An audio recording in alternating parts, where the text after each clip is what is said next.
আচ্ছা ঠিক আছে, ওয়েট, আমি আসতেছি। আরে আলামিন ভাইয়া, আপনি এখানে? তার মানে এটা আপনি ছিলেন? হ্যাঁ, আমি ছিলাম। যাকে কিনা বটারি দেখা অপমান করছো। আলামিন চলো, এদের মতো বান্ধবী আমারও দরকার নেই। আমি আর তুমি গিয়ে ডুতে গেম খেলি। বান্ধবী, আমি বুঝতে পারি নাই, আর সত্যি আমি চিনতে পারি নাই যে এটা আলামিন ভাইয়া ছিল।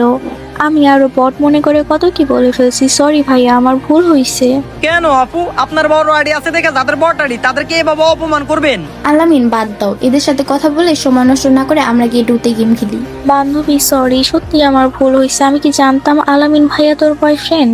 এটা তোর আগে বোঝা দরকার ছিল। আমার বয়ফ্রেন্ড বট আইডিতে ছিল, তাই বলে তুই আরো ছোট করে কথা বলছিস। এখন যখন দেখছিস ওই সেলিব্রিটি, তাই থেকে সরি বলতাছিস। থাক বোন, তোর ইগো নেই। আজকে পর থেকে তোর সাথে আমার কোনো সম্পর্ক নাই। মানহা, ওয়েট, আমায় একটু কথা বলতে দাও। কিন্তু ওই যে তোমাকে অপমান করেছে।